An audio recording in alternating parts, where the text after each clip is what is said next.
à nous, qu'il s'agisse des contrôles, je me permets de le dire puisque vous l'avez légèrement évoqué, Monsieur Perroni, qu'il s'agisse des contrôles aux frontières qui ont été rétablis il y a quelques semaines et qui nous posent de véritables difficultés d'accès, ou qu'il s'agisse parfois de ce qui peut nous apparaître comme des absurdités législatives ou administratives qui viennent entraver une coopération qui se fait naturellement et sur tous les sujets. Je vous donne juste un exemple, et on l'avait fait remonter à la mode il y a 2 ou 3 ans, je crois, c'est que notre ville voisine, dont je vais vous parler tout à l'heure, la ville de Kehl, donc 35 000 habitants, qui est vraiment notre ville sœur, juste de l'autre côté du Rhin, donc à quelques kilomètres d'ici à peine, 5 kilomètres, eh bien, voulait envoyer ces bouts d'épuration à Strasbourg, où en plus on a un bel équipement qui transforme en plus les bouts d'épuration en biogaz qu'on peut ensuite injecter dans nos réseaux de chaleur, donc très vertueux.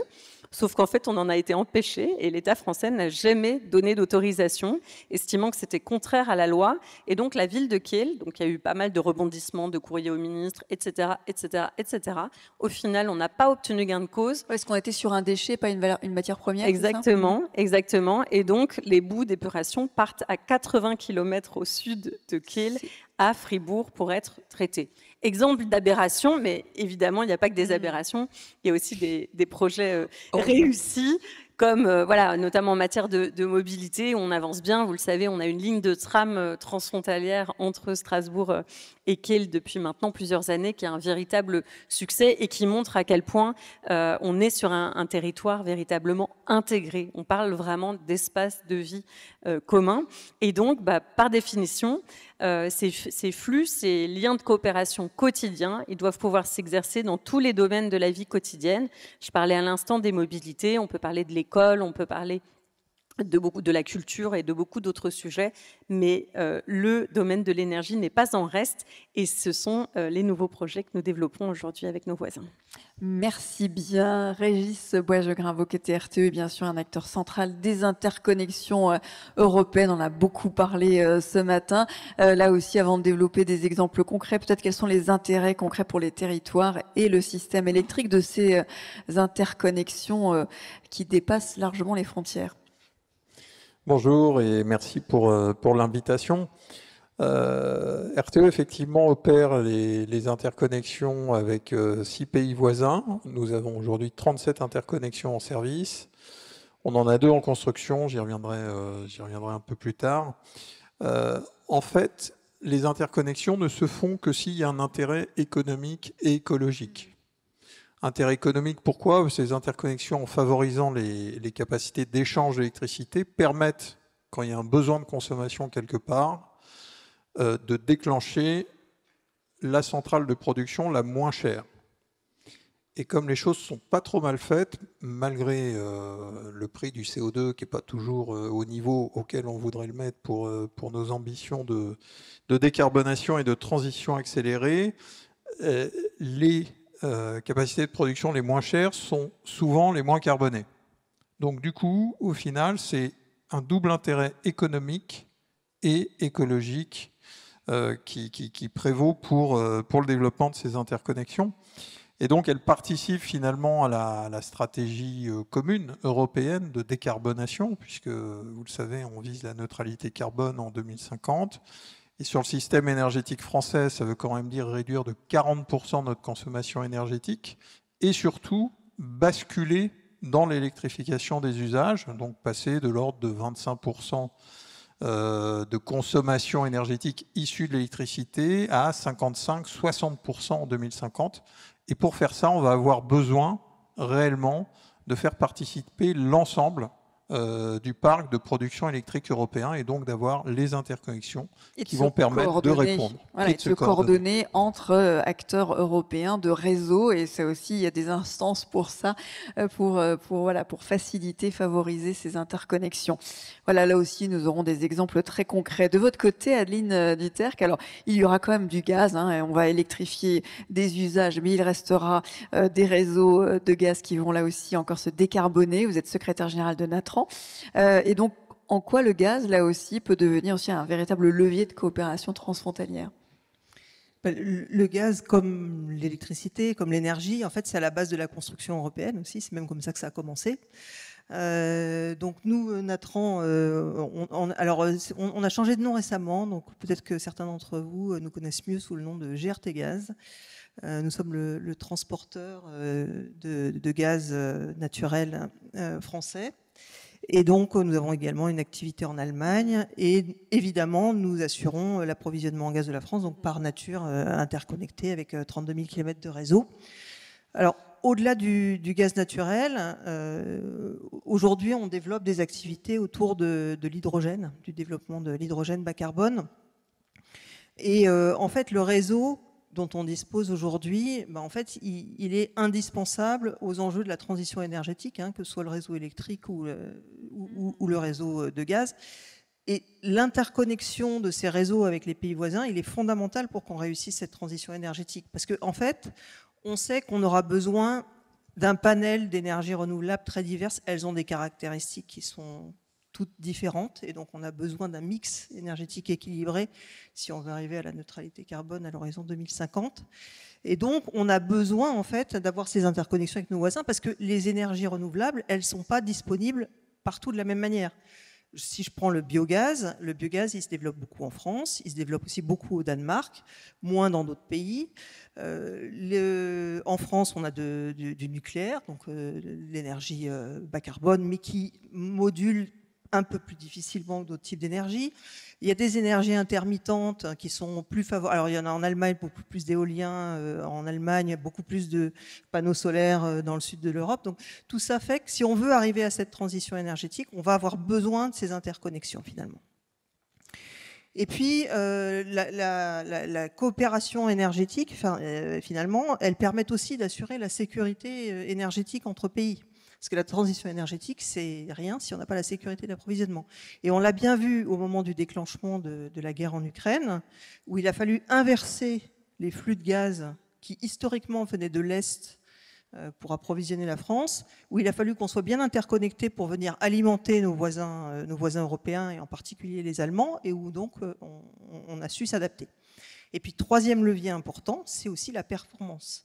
La performance de nos industriels. On a besoin qu'à tout instant, nos industriels français puissent bénéficier de l'énergie la moins chère et la plus performante. Et donc, par exemple, d'avoir un réseau demain d'hydrogène interconnecté qui permet de profiter, par exemple, de la production d'hydrogène bas carbone espagnol peu cher, de pouvoir bénéficier de la production à partir d'énergie nucléaire amortie également peu cher. Voilà, ça permet finalement d'offrir une diversité aux industriels et d'avoir cette performance aussi économique.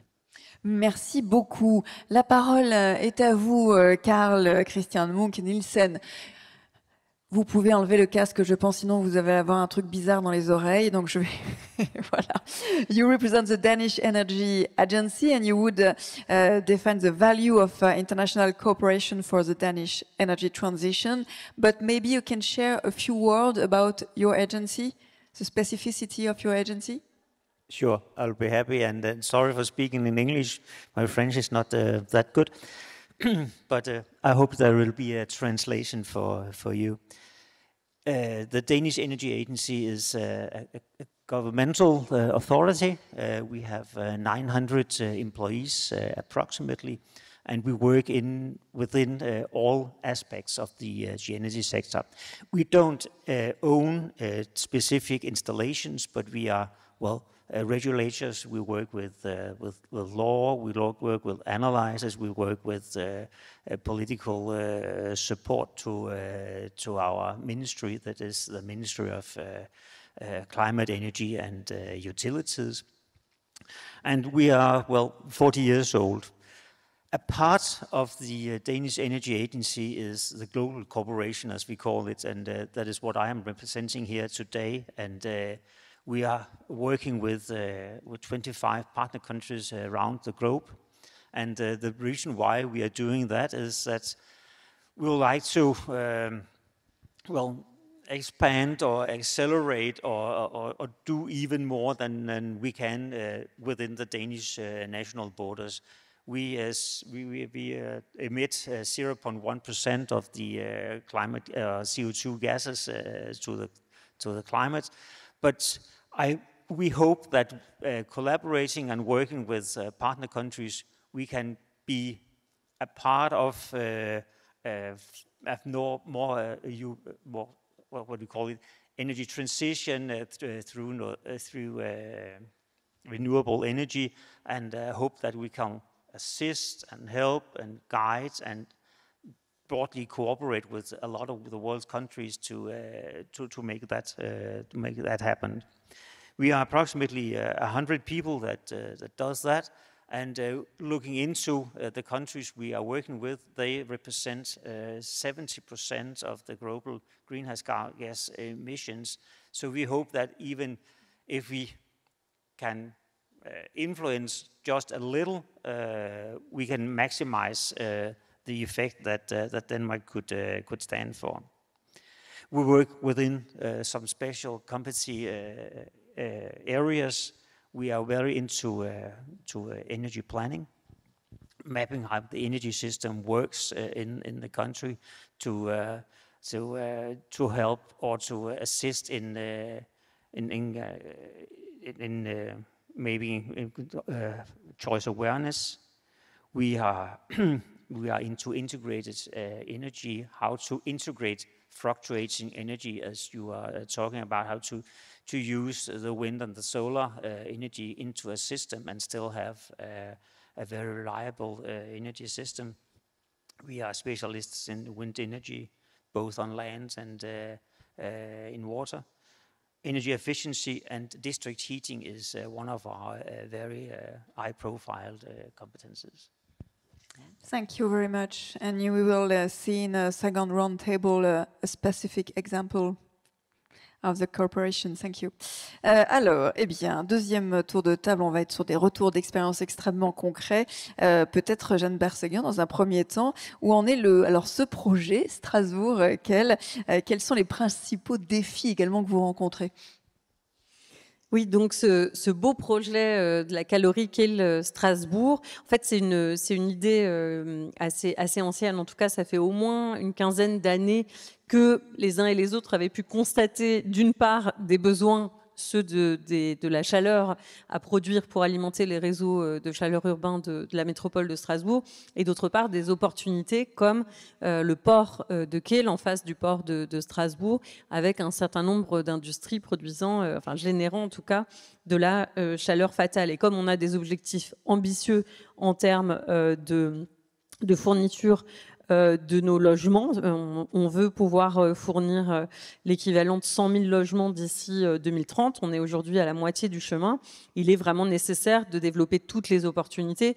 Et je le dis d'entrée de jeu, on travaille aussi sur la récupération de la chaleur fatale de nos industries côté français, du port de Strasbourg, bien évidemment. Il y a d'ailleurs le réseau Airpass qui est tout à fait cela, la récupération de chaleur fatale des industries strasbourgeoises. Mais on ne se prive pas de regarder de l'autre côté du Rhin. Et en l'occurrence, on a cette grande usine, la ville de Kehl a cette grande usine, les Badische Stahlwerke, donc les aciéries de Kehl, qui génèrent énormément de chaleur fatale.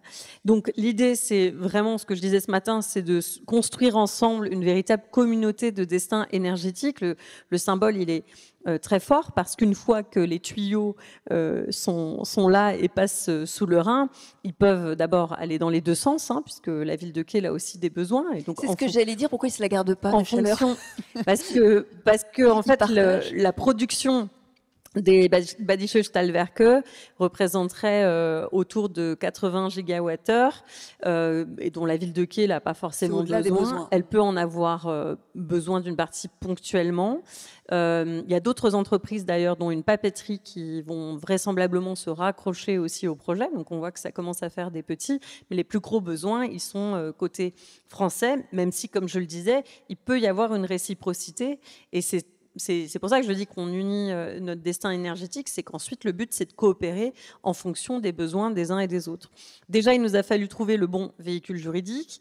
Après moult évolutions législatives et tergiversations, on a créé une société d'économie mixte transfrontalière, donc la SEM Calorie Kehl Strasbourg, avec un actionnariat public et privé français et allemand. Donc ça, c'est important de le dire, que je préside.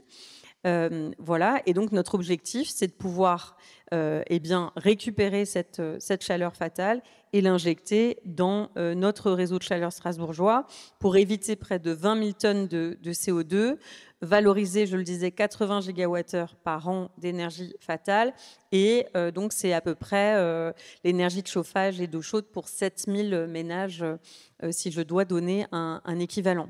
C'est un investissement total pour notre société de 45 millions d'euros qui sont soutenus par l'ADEME, je le dis, par les autorités allemandes également, par le programme Interreg. Donc là aussi, les fonds FEDER sont particulièrement importants et également donc, par, bien sûr, l'Eurométropole de Strasbourg et la région Grand Est. Donc on avance bien, on se heurte à nombre de défis inhérents à des projets transfrontaliers. Par exemple, on me dit souvent, moi je ne suis pas une experte des tuyaux de chauffage du tout, mais on me dit souvent, les experts me disent que là le défi n'est pas tellement technique, parce qu'en fait faire passer un tuyau sous le Rhin, somme toute, c'est un micro-tunnelier, ça se fait apparemment relativement bien. Vous confirmez, spécialiste des tuyaux aussi. Vous me le confirmez. Par contre, instruire le projet avec des législations différentes, côté français, côté allemand, obtenir les autorisations de part et d'autre, c'est assez compliqué. On doit obtenir l'accord de la Commission centrale pour la navigation du Rhin pour franchir le fleuve. On a des réglementations différentes pour un réseau de chaleur haute température. On doit faire reconnaître la spécificité transfrontalière dans les dispositifs nationaux, par exemple pour la TVA réduite ou pour les certificats d'économie d'énergie qui sont loin d'être neutres dans le modèle économique final.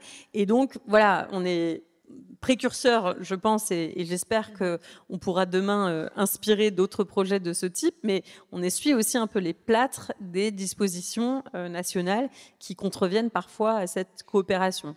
Sans compter le besoin aussi parfois d'une meilleure interconnaissance interculturelle, d'avoir des équipes binationales, bilingues ou alors d'avoir des traducteurs.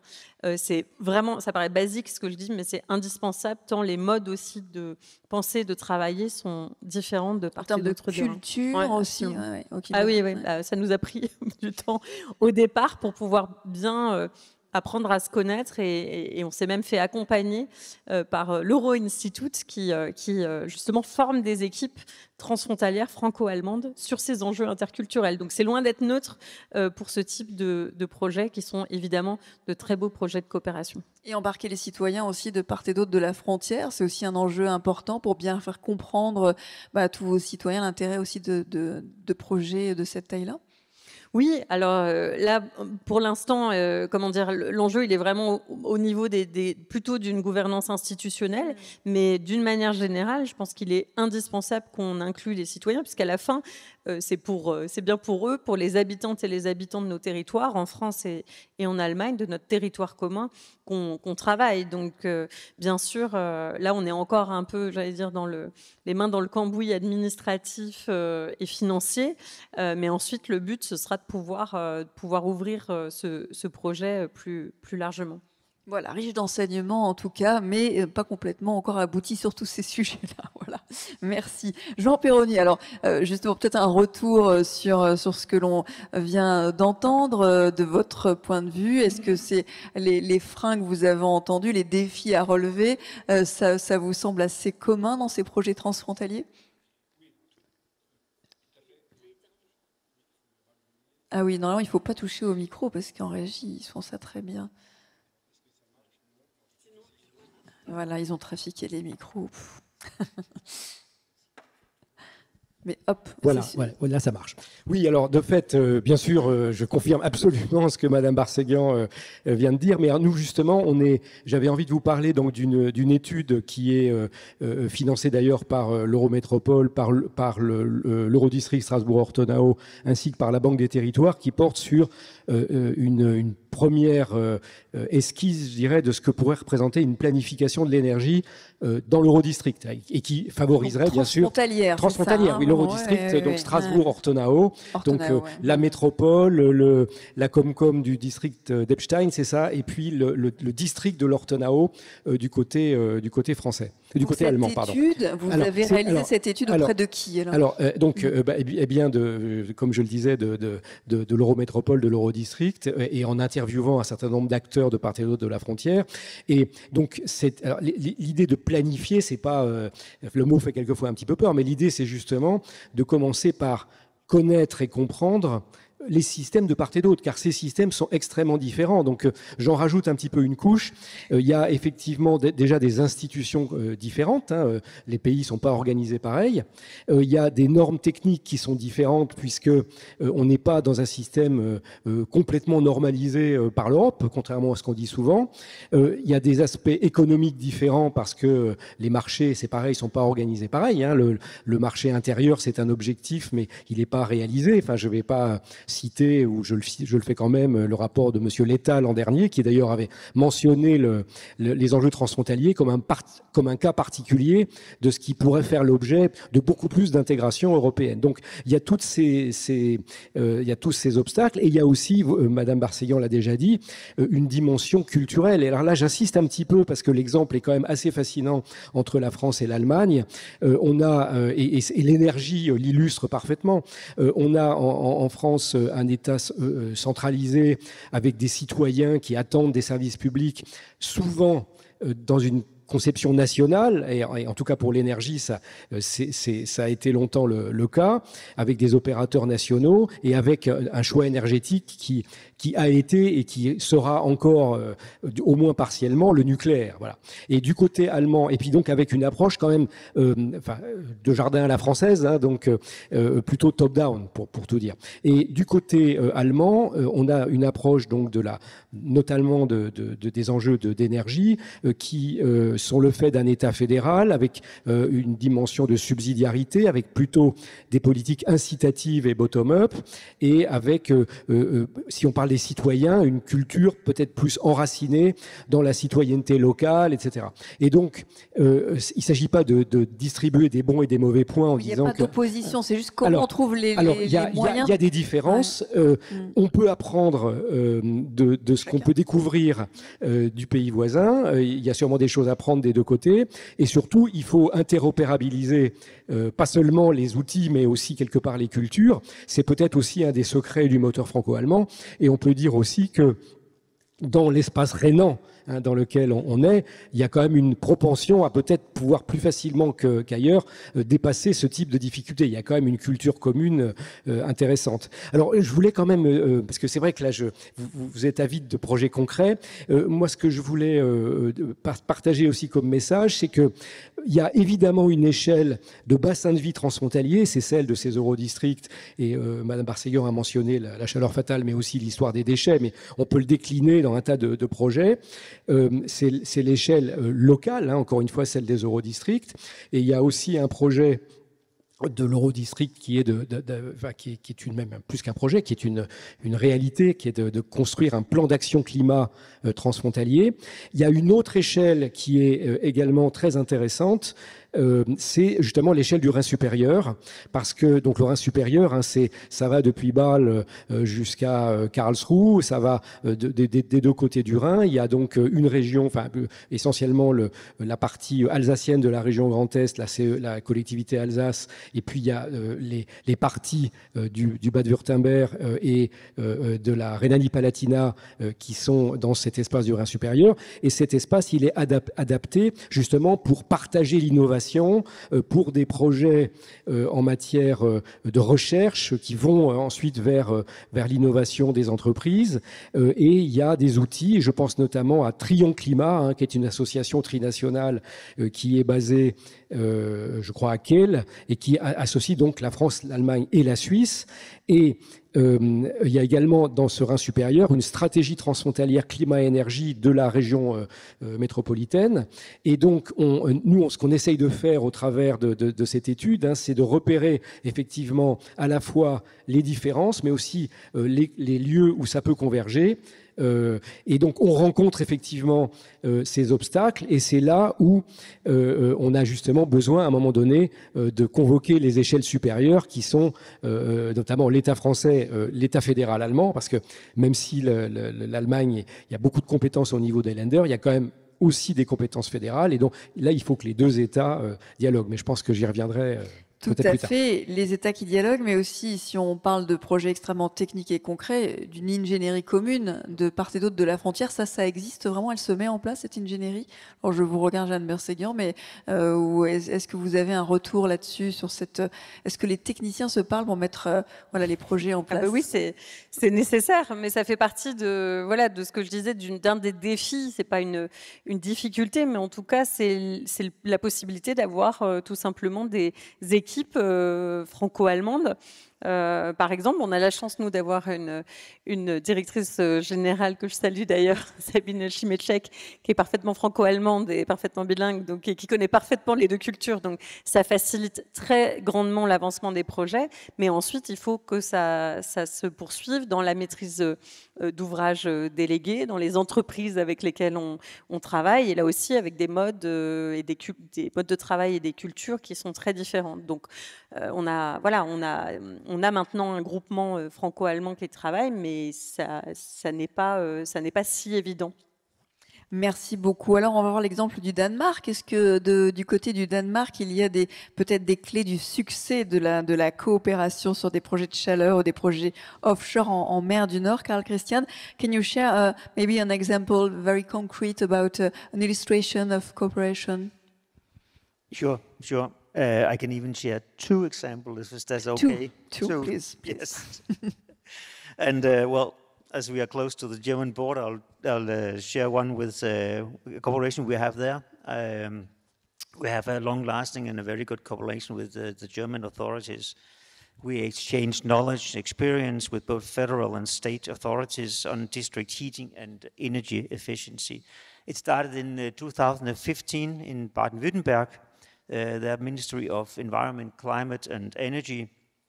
And it was about how we in Denmark had designed and implemented our Heat Supply Act. In 2019, 4 years after, Baden-Württemberg adopted a climate law with the 100 largest cities were obliged to carry out municipal heating planning according to the Danish model. Subsequently, we got through to the federal government, which was to transform the entire heating sector to so-called Wärmewende. That was my German word. They wanted to roll out the Baden-Württemberg model to the entire country, and therefore contacted us in the Danish authorities to get inspiration from heat planning in Denmark. That, of course, we were proud of. Danish officials at various levels provided inputs to the federal government when drafting the German heat law, which finally was adopted last year. Currently, Denmark assists Germany with the implementation of this law through peer-to-peer knowledge exchange at federal level and with the states of Baden-Württemberg, Hesse, Nordrhein-Westphalia. Another example being in France. I find it convenient to present our cooperation with the French authorities on offshore wind. Denmark and France agreed in 2021 to formalize a cooperation with specific focus on offshore winds. As many of you might know, Denmark developed Vindeby in 1991, which was the first offshore wind farm, and it was with an installed capacity of 5 megawatt, a very small one with 11 wind turbines. The wind farm marked a milestone in Danish energy transition, and since then, offshore wind has played a key role in the Danish electricity production, which will cover, together with other renewable energy sources, the entire Danish consumption before 2030. It is exactly these roughly 35 years of experience in developing offshore wind energy and securing its integration in the Danish energy shares with the French authorities. So you build cooperation with French and Germany. Yeah. Is it the same, or you have more difficulties with one country or another? So what can you share with us about the work with the both countries? I can tell you a secret there. It is easy to work with both countries. Wow. Well, the cooperation is always demand-driven, so it's not that we are forcing anything into the countries. We are cooperating where it makes sense and where the countries want to cooperate. So it's always When positive. you want, it's possible. When you want to do something Yes, together, okay. surely. And you share the same culture about energy, it's not a problem. No. Okay. Great. Thank you. De votre côté, Adeline Duterque, peut-être pouvez-vous nous parler plus précisément de ce projet. Alors, je ne sais pas comment ça se prononce. MOSA hydrogène. Mosaïque. Mosaïque. Bah oui, mosaïque. Ouais, évidemment. simplement. Mosaïque. Voilà. Alors, de quoi s'agit-il et peut-être quelques exemples de ce qui fonctionne dans cette coopération transfrontalière. Donc Mosaïque, c'est à ma connaissance le premier projet transfrontalier d'hydrogène bas carbone qu'on va donc mettre en service d'ici 2029. Donc ça va être très prochain. C'est une brique, c'est la première brique d'un système un peu plus large qui va finalement relier la péninsule ibérique à l'Allemagne en traversant toute la vallée du Rhône et en desservant des industriels français. Et donc ce projet Mosaïque, il s'inscrit dans le cadre d'une initiative de la Grande Région Hydrogène qui a apporté beaucoup de soutien et qui vise à développer ici dans la région tout un écosystème de l'hydrogène. Et donc c'est une brique parmi d'autres, il y en aura d'autres. Il y a un projet, on va étudier des connexions avec la Suisse, avec le Luxembourg. Et donc en fait, à terme, il y aura cette dorsale qui reliera le Portugal et l'Espagne, qui produiront de l'électricité renouvelable peu chère transformée en hydrogène, qui viendra traverser toute une dorsale de France et qui après s'interconnectera donc avec l'Allemagne, les pays frontaliers, le Luxembourg et à terme la Suisse. Donc, alors, qu'est-ce qu'on peut dire des facteurs clés de succès d'une telle coopération? Eh ben, bon, ça a été pas mal évoqué. Il y a des enjeux évidemment techniques. Hein, c'est aussi une première. Donc, côté français, c'est Natran qui s'en occupe. Côté allemand, c'est Kreos, qui est un transporteur allemand. Donc, il y a des enjeux de coopération technique. Il y a évidemment des enjeux de coopération commerciale. Donc, ici, sur ce projet, on a eu la chance assez rapidement d'avoir un industriel de la Sarre, donc un aciériste allemand qui était très demandeur et qui a souscrit l'essentiel des capacités. Autre point clé, c'est l'anticipation, puisque des infrastructures, ça prend du temps à construire. Il y a tout un enjeu de permitting, il y a tout un enjeu d'études d'impact environnemental, d'adaptation aux réglementations de part et d'autre de la frontière. Et là, ce qu'on peut dire aussi, c'est la région Grand Est hein, qui joue aussi un grand rôle, parce que on pourrait se dire sur ces coopérations énergétiques transfrontalières, on devrait avoir un soutien fort des deux États. Et finalement, on s'aperçoit que pas tant que ça. Finalement, c'est vraiment les locaux de l'étape. Donc c'est les régions, c'est au niveau régional. Voilà, ouais. c'est aussi eux qui font que ça se passe bien et que les conditions de la coopération arrivent à se mettre en place. Et donc les leviers de succès, selon vous, c'est de mettre en place des instances de dialogue vraiment transfrontalières. Enfin, c'est important hein, que techniquement les gens se parlent. Merci beaucoup. Régis Boisgegrain, dans lequel vous avez fait un peu de teasing tout à l'heure sur des grands projets transfrontaliers d'interconnexion de réseaux.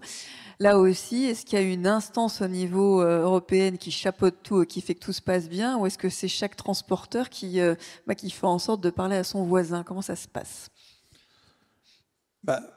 Au niveau des réseaux électriques, déjà, on a une coopération naturelle, puisqu'il y a deux choses qu'on partage en Europe, c'est l'euro, la monnaie, et puis, encore pas tous, par contre, tous la même fréquence électrique, 50 Hz. Donc, de toute façon, la coopération entre les gestionnaires de réseaux de transport d'électricité, elle précédait d'une certaine manière la construction européenne et évidemment elle est amplifiée cette coopération par le projet européen, que ce soit dans sa dimension de décarbonation ou encore dans sa dimension, vous avez évoqué le rapport l'État, il y a aussi le rapport Draghi, mais de création de marchés intérieurs, de marchés uniques de l'énergie et notamment de l'électricité pour avoir des éléments de puissance économique et de souveraineté face aux autres puissances. Donc c'est un élément structurant.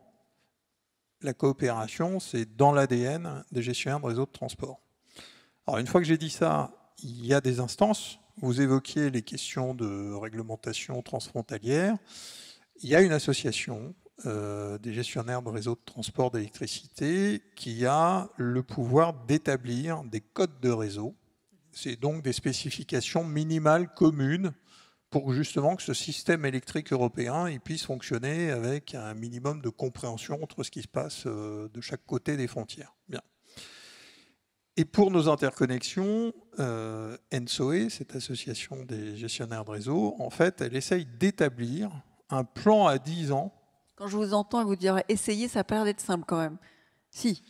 Alors, je vais vous dire pourquoi. Non, mais un plan à 10 ans, finalement, des besoins de développement, de renforcement, d'adaptation des réseaux de transport d'électricité, dont les projets d'interconnexion.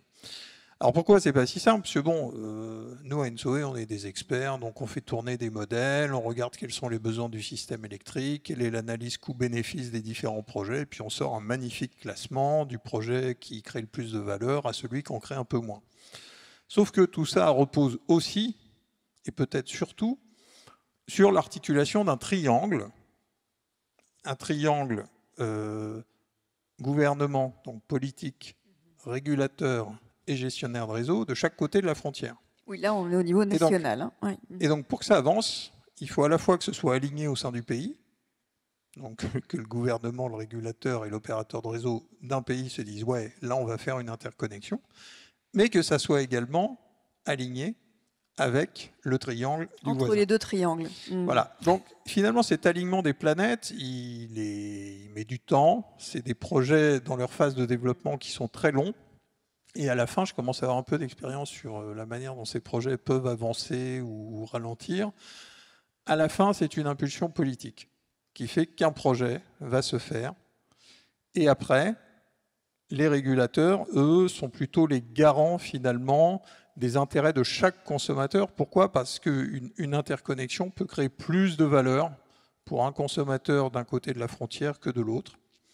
Mais là où ça reboucle politiquement, et nous, au niveau des GRT, on se met d'accord sur les conditions techniques, les spécifications, ce n'est pas les choses les plus compliquées. Et encore une fois, cette tradition de coopération qui est ancrée fait qu'on arrive assez simplement à se parler. Par contre, le rôle que je veux saluer aussi, c'est celui de la Commission européenne. Parce que sur certains projets qui ont une vraie valeur socio-économique, mais où on ne va pas forcément trouver les éléments de rentabilité, la Commission intervient à deux titres. Un, avec des subventions. Moi, mes deux interconnexions aujourd'hui en construction, une avec l'Irlande pour 700 MW, avec 500 km de liaison sous-marine, et l'autre avec l'Espagne pour un peu plus de 2 gigawatts, ces deux projets ont obtenu des subventions européennes pour la construction pour un montant total qui fait de l'ordre de 800 millions d'euros. C'est quoi le pourcentage par rapport à la totalité du projet? Sur Celtic, donc avec l'Irlande, en gros, le projet, oui, alors en pourcentage, je ne sais pas, je vais vous dire, c'est 250 millions pour 1 milliard. Donc 7. Il reste un peu à couvrir quand même. Mais, voilà, oui. Mais c'est déjà une impulsion. C'est ce qui permet de compenser, lorsqu'on ne trouve pas une zone de valeur pour les consommateurs de chaque côté, de rajouter de l'argent public européen qui rend le projet faisable et avec un minimum de rentabilité. Et l'autre point sur lequel la Commission aide aussi, c'est en proposant des financements. Et là, typiquement, pour Golfe de Gascogne, nous avons obtenu, il y a une dizaine de jours, un financement de la Banque européenne d'investissement pour quand même la bagatelle d'1,6 milliard, 800 millions chacun, sur un projet qui fait 3,1 milliards. On a tous en tête le blackout ibérique. Qu'est-ce que l'on peut tirer comme enseignement de cet épisode qui a été quand même pas mal repris et pas forcément toujours avec de bonnes dispositions pour les énergies renouvelables en termes de coopération? Qu'est-ce que ça nous apprend, ce blackout? Alors d'abord, il faut que ça nous apprenne à être humble et à ne pas vouloir répondre à la vitesse des réseaux sociaux ou des chaînes d'information, sauf à prendre le risque de raconter des choses fausses. Après, c'est très encadré. Je parlais de l'ENTSO-E. Lorsqu'il y a un blackout au niveau du même partiel, au niveau du système électrique européen, non, c'est un événement très rare. Mais il y a un panel d'experts de l'ENTSO-E, justement, qui est habilité par la réglementation européenne pour réaliser l'enquête et l'analyse de l'incident dans les 6 mois. Donc aujourd'hui, ce travail, il est en cours. Ça ne fait pas 6 mois, là. Hein. Ça ne fait pas encore 6 mois, même s'il y a des rapports qui ont pu être rendus publics par certaines autorités, notamment espagnoles. Bien. Mais moi, je veux être très clair là-dessus. On n'a aucune analyse robuste ni aucune recommandation sérieuse qui ne pourra être faite tant qu'on n'aura pas cette analyse partagée de l'incident par ce panel d'experts. Chacun peut interpréter comme il veut, mais pour le moment, on n'a pas les éléments complets. Alors ça peut être frustrant, mais il faut voir que les fonctionnements et les comportements des systèmes électriques, ça se joue à la milliseconde. Et donc il faut recoller l'ensemble des données de production, de fonctionnement des réseaux, de fonctionnement des systèmes de protection, de réglage. Et comme en plus l'Espagne est à l'extrémité d'un système électrique, je ne vais pas rentrer dans la technique, mais il peut subir des oscillations interzones qui sont générées par l'ensemble du fonctionnement du système électrique européen. Donc tout ça pour dire qu'avant d'avoir cet enchaînement causal et donc de comprendre quelles ont été les principales faiblesses et comment s'en prémunir à l'avenir, il va falloir attendre encore quelques semaines parce qu'on doit être à mi-parcours par rapport à l'incident. Mais c'est important d'avoir cette dimension européenne de coopération transfrontalière sur ces sujets-là aussi. Et peut-être après, pour revenir sur notre sujet des interconnexions, puisque ça a été quand même un élément qui a été avancé à un moment. Bon, en fait, aujourd'hui, les interconnexions avec l'Espagne, effectivement, pour l'Espagne, ça permet d'avoir un débouché pour des énergies renouvelables. Nous, on est un carrefour électrique. On est connecté avec 6 pays. Une fois que l'interconnexion avec l'Irlande, ça fera un 7e pays. Et donc, en fait, de plus en plus, la France joue un rôle de carrefour de l'électricité. Ça veut dire quoi? C'est-à-dire que, en fait, ce qu'on constate avec l'Espagne d'ores et déjà aujourd'hui, c'est que 98% du temps, lorsqu'on importe de l'électricité d'Espagne, en fait, on exporte plus vers l'ensemble des autres frontières. Donc ça veut dire que l'électron décarboné espagnol ne fait que transiter sur le réseau français pour aller servir, avec une électricité peu chère et décarbonée, un consommateur qui va plutôt se trouver, lui, en Europe centrale. Donc c'est pas grave, la décarbonation, elle se fait ensemble, mais ça pose des questions, du coup, sur le calendrier auquel on peut continuer à développer des interconnexions, parce que nous, on finit par avoir des besoins de renforcement de notre réseau interne pour que ça fonctionne.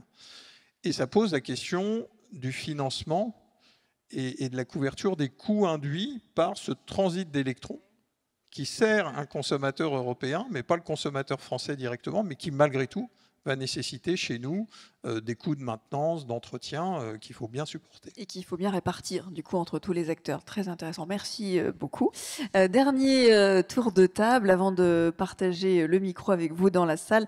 Quel levier maintenant pour aller plus loin et pour favoriser davantage ces coopérations transfrontalières? Jean Perroni, de votre côté, vous les avez déjà un petit peu esquissés, mais voilà, pour aller plus loin.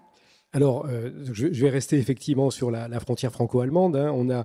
On a donc un traité d'Aix-la-Chapelle, qui est un traité généraliste, mais qui a un chapitre dédié à la coopération transfrontalière, qui a créé un comité dans lequel il y a justement les différents niveaux, puisqu'il y a à la fois l'Eurométropole, les départements et la région française, les Länder allemands, mais aussi les eurodistricts, et des parlementaires nationaux de Berlin et de Paris qui peuvent faire remonter un certain nombre d'obstacles. Alors, Madame Barseguian pourra me dire ça n'a pas encore fonctionné pour le fameux problème des déchets, mais bon, c'est quand même des processus longs parce qu'encore une fois, les deux systèmes, au départ, se tournent le dos.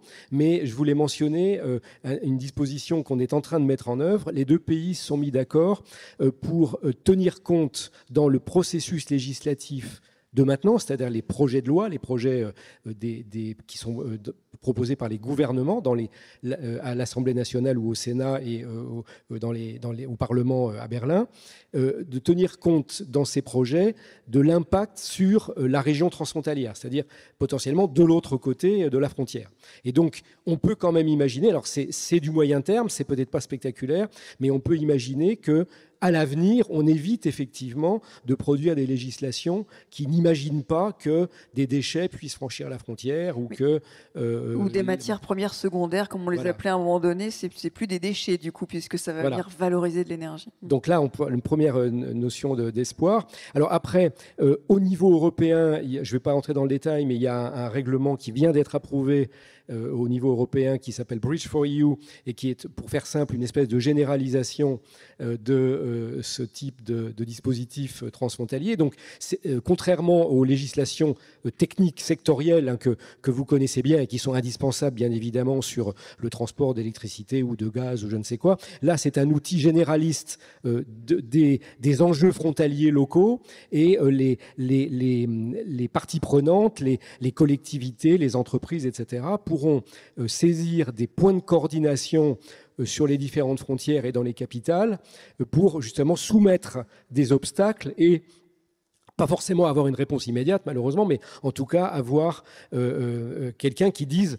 ça va être traité dans tel délai, ça, on ne peut pas le faire, mais induire une plus grande transparence. Parce qu'il faut dire qu'aujourd'hui, beaucoup de ces obstacles frontaliers restent en quelque sorte orphelins, ils sont dessous de la pile et il faut donc les faire remonter au-dessus de la pile. Et peut-être une dernière idée qui c'est un peu en écho, on ne s'est pas concerté avec le collègue de RTE, je pense aussi que l'Europe, elle agit réglementairement, mais elle peut aussi agir quand même par des subventions et des aides financières. Et donc, je ne reviens pas sur Interreg, mais il y a aussi des projets pilotes, et là je voulais terminer là-dessus. On va dans quelques jours lancer pour le compte de l'ADG Régio, avec l'Association des régions frontalières européennes et également avec Rescope, qui est un spécialiste des questions d'énergie, de communautés énergétiques, on va lancer un projet pilote portant sur des communautés énergétiques transfrontalières, ce qui est un sujet assez pointu, il faut le dire, mais c'est la DG Régio qui a ressenti ce besoin de progresser non seulement sur ces communautés énergétiques, qui sont déjà un sujet qui a fait l'objet d'un certain nombre de législations européennes, mais de le faire en transfrontalier. Donc on pourra soutenir 7 projets pilotes dans toute l'Europe. Vous allez me dire c'est beaucoup trop peu, mais pour la Commission, c'est surtout, ils ont déjà publié un handbook qui est sur le site de la Commission. Et l'idée, c'est de montrer que c'est possible et puis de disséminer en quelque sorte ces bonnes pratiques, notamment dans la future programmation Interreg à partir de 2027. Donc voilà, il y a des ressorts entre les États au niveau européen, d'un côté réglementaire, mais aussi en termes de financement. Et un des enjeux, c'est vraiment d'impliquer les citoyens et les citoyennes. Merci beaucoup, Jeanne Barséguian, sur ces ressorts alors qu'il faudrait mobiliser davantage. Je crains de ne pas être aussi optimiste que vous, Monsieur Perroni, sur les instances de coopération transfrontalière qui existent. Ce qui ne veut pas dire que je ne suis pas optimiste pour la coopération transfrontalière, mais avant de m'engager en politique, je pilotais des projets Interreg. Et ce que je vois depuis maintenant une vingtaine d'années, c'est qu'on superpose des cadres de coopération, des instances transfrontalières. De coopération transfrontalière, il y en a de plus en plus. Et les dernières en date, c'est effectivement les comités de coopération transfrontalière issus du traité d'Aix-la-Chapelle de 2019. Et 6 ans plus tard, force est de constater que ça n'a pas forcément fluidifié les choses au niveau de la levée de ce qu'on appelle les irritants dans nos territoires transfrontaliers. Et ça n'a pas non plus, et ça je le regrette d'autant plus, généré de réflexes de nous consulter, nous, autorités locales transfrontalières, avant de prendre un certain nombre de décisions au niveau national et européen. Et donc, je ne me décourage pas pour autant, mais ce que je constate, c'est que c'est souvent quand on va faire du lobbying direct sur certains projets précis, auprès de tel ministère, auprès du Bund, auprès des institutions européennes, parfois, comme vous évoquiez la Commission en direct, c'est là qu'on arrive en fait à faire bouger les lignes et à se faire entendre. Mais le réflexe d'être consulté et véritablement pris en compte dans les décisions nationales et européennes, pour l'instant, je trouve que c'est encore bien insuffisant. Donc voilà, encore une fois, ça ne veut pas dire qu'il ne faut pas poursuivre, au contraire, et on est déterminé à le faire.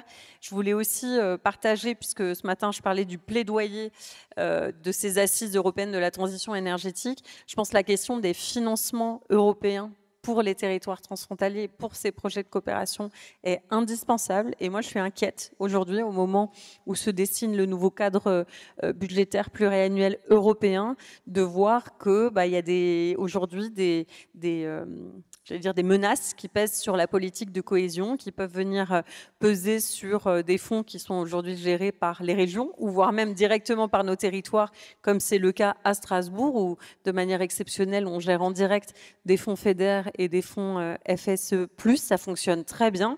Et aujourd'hui, la Commission européenne est plutôt dans une logique de recentralisation et donc d'obliger de passer par les États pour pouvoir accéder au financement européen, ce qui évidemment, et vous l'avez compris, ne fait pas du tout sens pour les territoires transfrontaliers. Donc je pense qu'il faut qu'on continue de porter une voix forte aussi en disant que c'est dans nos territoires transfrontaliers, dans nos eurodistricts que naît l'Europe et qu'elle se concrétise au quotidien de la manière la plus forte. Là aussi où voilà, avec des projets de coopération comme celui de la Caloriquel Strasbourg, on construit l'Europe de demain. Je pense qu'il faut qu'on fasse entendre cette voix plus que jamais et c'est le moment de le faire. Merci beaucoup. Karl, Christian, de votre côté, au Danemark, quels sont les leviers to go further? What would you like to do to have better cooperation with other countries? Yeah, that's a really good question because, what we are founded in, the DAA, is national programs where we have long-lasting programs to build trust so we can really work together with the national authorities. But we can see that more and more organizations are working cross-border or have the urge to cooperate, collaborate with the countries nearby. And we have not been focusing on that much in the years that we have been established. So I think what we will do to move forward is focusing more on those authorities or institutions or organizations that work for collaboration between countries and to get more insight in how they work. And if we can support those institutions, we will certainly be there. Or that means, not moving away from national programs, but adding some those cross-border programs with more focus there. I think that will be our take to it. Not money, but in the way where we share knowledge and perspectives and see how synergies work. Thanks a lot. Voilà, partager les connaissances, ça va au-delà aussi des finances, ces aspects de coopération. Peut-être terminer avec les réseaux, côté gaz, Adeline Duterque. Comment faire pour aller encore plus loin et favoriser ces coopérations? Moi, je vais parler un petit peu des spécificités d'un nouveau réseau qui est celui donc d'hydrogène. Alors nouveau, pas complètement, parce qu'une partie sera reconvertie d'anciennes canalisations de gaz, mais enfin, il y a des enjeux un peu spécifiques parce qu'en fait, c'est un marché qui n'existe pas aujourd'hui. Et donc, on n'a pas de clients qui sont raccordés à ces potentiels réseaux. Et donc, on a des sujets de financement qui sont très particuliers, puisqu'il faut que, évidemment, les premiers clients qui se raccorderont à ce réseau ne payent pas la totalité du coût du réseau, et qu'on ait là aussi des dispositifs de financement. Alors vous avez parlé de dispositifs de financement européens, on sent bien que c'est plutôt là qu'il faut aller chercher. Mais en plus, il faudrait trouver des mécanismes un petit peu spécifiques, un peu intertemporels finalement, par lesquels les nouveaux clients ne payent pas complètement et que ce soit les futurs clients aussi qui puissent prendre leur part de ce financement. Et qui est donc un système un petit peu de garantie finalement, qui permettent de couvrir ces coûts et d'avoir un compte qui permet de faire en sorte que les premiers clients ne payent pas des coûts rédhibitoires. Donc il y a cet enjeu-là. Il y a un deuxième enjeu, c'est que sur un nouveau marché comme ça, il faut un cadre régulatoire, évidemment. Ce sont des activités qui vont être régulées. Et pour cela, on a une directive européenne qui existe, qui est la 4e directive, mais qui tarde un petit peu à être transposée en droit français. Et c'est vrai qu'à chaque fois qu'il y a un débat en ce moment à l'Assemblée nationale sur la politique énergétique, ça part un peu dans le décor. Donc on n'est pas forcément hyper confiant sur la capacité d'avoir des règles à court terme. Et pourtant, c'est des sujets qui prennent du temps et, voilà, et qui méritent qu'on le fasse sérieusement. Et puis le dernier point sur ces sujets-là, où on peut aller plus loin, je pense, Mon collègue d'RTE évoquait ENSOE, on a l'équivalent en gaz, ENSOG, on a l'équivalent en hydrogène qui est en train de se créer, NOH. Et en fait, ces instances-là, elles sont beaucoup elles coopèrent, elles discutent ensemble évidemment, mais elles sont quand même dans des lignes de nage qui sont très spécifiques. Et je pense qu'on gagnerait collectivement à avoir une vue transverse, en fait, entre les réseaux, du mix énergétique cible, et voilà, d'avoir une espèce de planification un peu intelligente pour atterrir un mix énergétique. Sans flexibilité, du coup, tous les réseaux sont pour le coup concernés. Merci beaucoup. Régis Mojograin, peut-être pour terminer sur les leviers qu'il faudrait davantage actionner pour la coopération. Je partage l'idée d'avoir une forme de planification réseau interénergie pour voir un peu où sont les besoins et comment y répondre de la meilleure manière. Au-delà de ça, je reviens sur ces questions de renforcement interne des réseaux, je pense et de partage entre opérateurs sur les contraintes d'exploitation et les contraintes internes. Je pense que pour faire les bons investissements et pour s'assurer qu'on crée de la valeur et qu'on accélère la décarbonation, je veux dire, quand ces dispositifs ont été lancés il y a 15-20 ans, on était à réseau non saturé partout. Depuis, tous les pays de l'Union ont engagé une politique de décarbonation de leur mix de production. Sauf que ça, c'est une compétence de souveraineté nationale, donc c'est pas vraiment coordonné et on s'ajuste comme on peut. C'est des cultures un peu différentes. En fonction des rythmes, en fonction des choix de mix de production. Mais tout ça, à la fin, ça a des impacts sur le réseau, sur la capacité du réseau électrique à faire transiter des électrons, ce que je disais, problème de renforcement interne, et puis sur les modalités d'exploitation en commun d'un système électrique européen. Et donc c'est probablement là-dessus qu'on a matière à progresser, et ça tombe bien puisque la Commission européenne a en ce moment en consultation le Grid Package, donc qui vise à améliorer un peu tout ça, puisque longtemps les réseaux ont été un peu dans l'ombre des évolutions des mix de production, mais maintenant tout le monde a conscience que sans développement des réseaux énergétiques, et en particulier des réseaux électriques, la transition ne se fera pas. Merci beaucoup. Nous allons mettre de la lumière sur vous dans la salle pour vérifier déjà si tout le monde est encore bien éveillé. Voilà. C'est parfait. Ils sont encore là. Et partager le micro. Est-ce que vous avez envie de partager peut-être alors une question, une réflexion sur ce que l'on vient d'entendre? Oui, alors je vois une main qui se lève. Est-ce que je crois que Sophie, voilà, je vais lui passer un micro. Merci. Là-bas, juste...